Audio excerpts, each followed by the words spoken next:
Well, Henshaw here again, Constitutional Crisis Channel, and this might be something of a more controversial video than I'm used to doing, but it is a subject matter of some interest and it does relate to a lot of the legal issues that I advocate.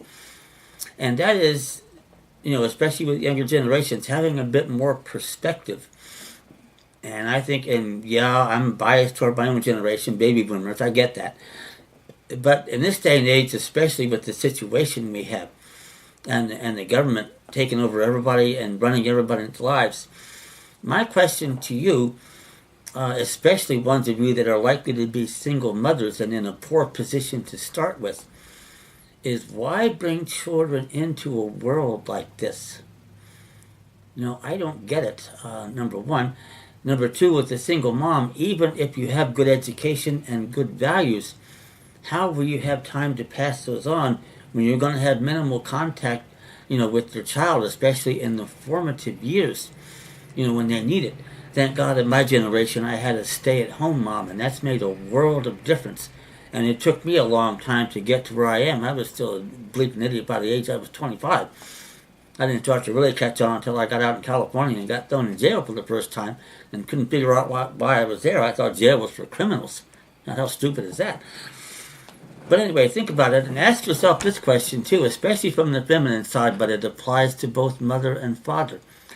Would you have a kid or children if there wasn't the federal benefits, the federal welfare benefits to fall back on to help pay the expenses for them?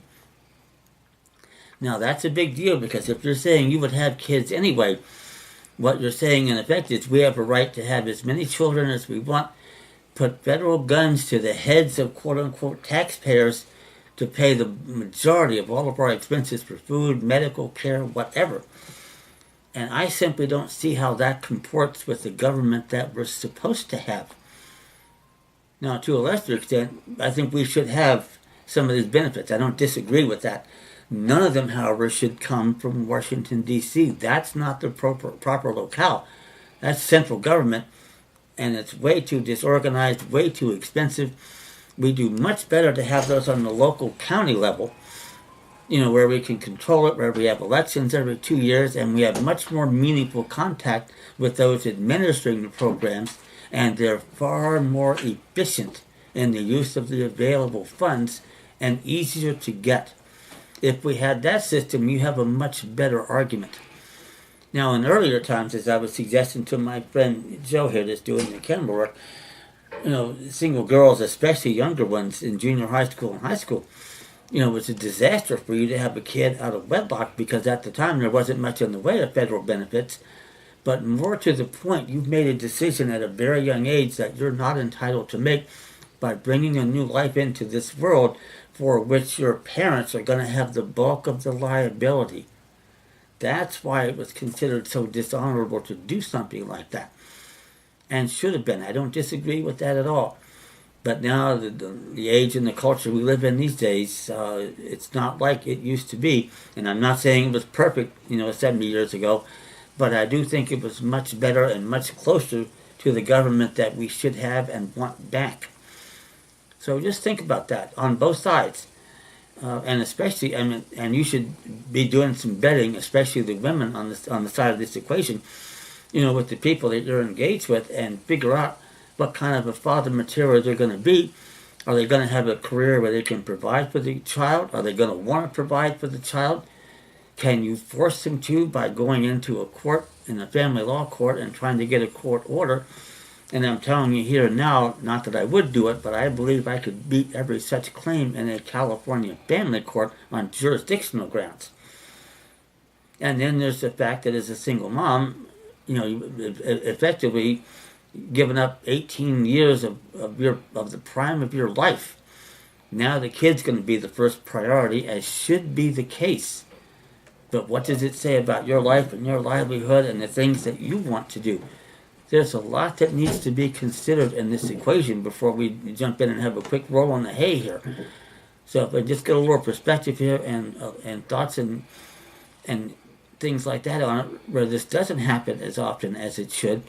And by the way, I'll get back to you on this one later. We have a House subcommittee on population. I'm going to take a look at some of the issues they're discussing.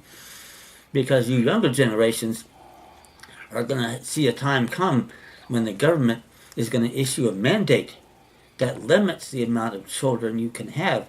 And for those of you that have 2 or 3 or maybe even less than that on public assistance, you're now going to find yourself in the hospital and being fixed so that does not happen anymore. And they're going to get away with it on national security grounds. You heard it here first. The court won't even think about it twice. And along this line, by the way, I've got to cite a case here, the case of Carrie Buck v. Bell, 274 U.S. 200.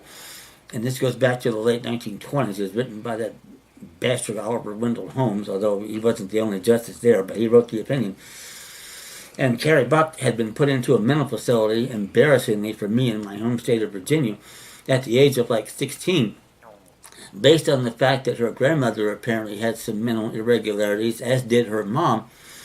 As far as the record goes, I've seen nothing to indicate that Carrie Buck did, but she was nevertheless put in a psychiatric facility like this, and they went to do an operation on her one day and told her it was for something relatively minor, but they fixed her and made it so she couldn't have kids. They didn't tell her that. She didn't know that until she got out years later and got married and discovered what had happened. And she brought a suit for this under the damn Civil Rights Act. This is the kind of crap you get into. And Oliver Wendell Holmes said for the court, I swear to God, sustained the exercise of this kind of power by the state of Virginia, quote unquote state of Virginia. Are you ready for this? Because 3 generations of imbeciles is enough. To which I would reply today, 6 generations of welfare recipients is enough. This is the kind of a serious philosophical issue that you get into here. So just some food for thought. I know it's a bit more serious than I usually do things, but this can hardly be a much more serious issue than bringing a new life into this world. For me personally, I wouldn't even know how to react. I would take that as grounds not for a celebration, but for an elegy on behalf of the kid who's probably never going to have a chance to have a good life. When I was growing up, it was commonly thought that we would do better than our parents, and that was true in earlier generations, and some people actually did.